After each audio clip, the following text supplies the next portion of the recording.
आपल्या आयुष्यामध्ये दोनच गोष्टी अशा असतात ज्याच्यावर आपलं कंट्रोल असतं. पहिली गोष्ट, एखादी गोष्ट आपल्यासोबत घडली तर त्या गोष्टीविषयी आपलं काय रिॲक्शन असणार आहे ही गोष्ट, आणि दुसरी गोष्ट की आपली नेक्स्ट स्टेप काय असणार. या दोनच गोष्टीवर आपल्या आयुष्यात कंट्रोल असतं. आता बाकीच्या ज्या अशा गोष्टी आहेत ज्याच्यावर आपलं कंट्रोल नाहीये, त्यामध्ये आपल्याकडे किती संपत्ती असणार याच्यावर आपण कंट्रोल करू शकत नाही, किंवा एखादा दुसरा व्यक्ती आपल्याविषयी काय विचार करतो या गोष्टीवर आपलं काही कंट्रोल नसतं. आपल्या बॉडीवर पण आपलं कंट्रोल नसतं. आपल्याला एखाद्या वेळेस जेलमध्ये टाकण्यात येऊ शकतं, एखादा ऍक्सिडेंट होऊन आपलं बॉडी पार्ट डॅमेज होऊ शकतं. तर अशा गोष्टी आपल्या कंट्रोलमध्ये नसतात. आपलं आयुष्य देखील आपल्या कंट्रोलमध्ये नसतात. आपल्या कंट्रोलमध्ये काय, तर आपले आचार विचार, आपण काय विचार करतो. एखादा व्यक्ती आपल्याविषयी वाईट विचार करत असेल तर त्याच्याविषयी आपलं रिॲक्शन काय असेल, ह्या गोष्टी आपल्या कंट्रोलमध्ये असतात. आणि त्या गोष्टीवर जसं जसं आपण नियंत्रण मिळवत जाऊ तसं तसं आपल्या आयुष्यावर कंट्रोल मिळत जातं. तर हीच फिलॉसॉफी आहे स्टोईक फिलॉसॉफी.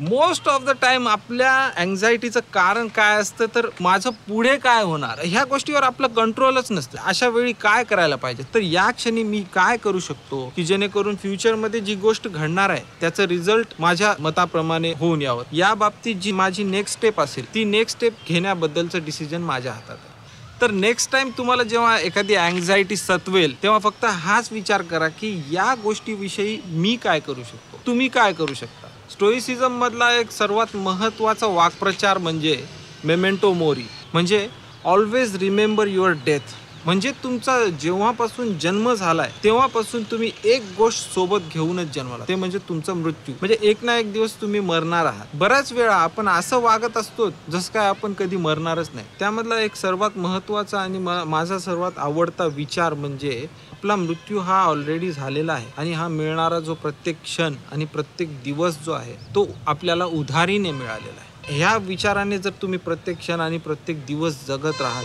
तर नक्कीच तुमचं आयुष्य हे सुखकर होईल.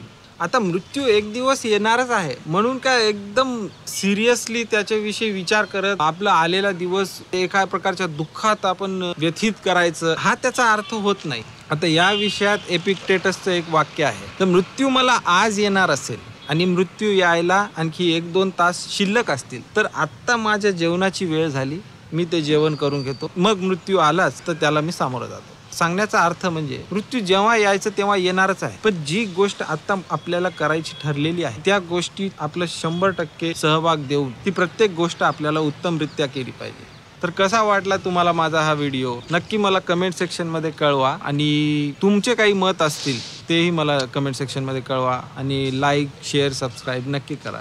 थँक्यू.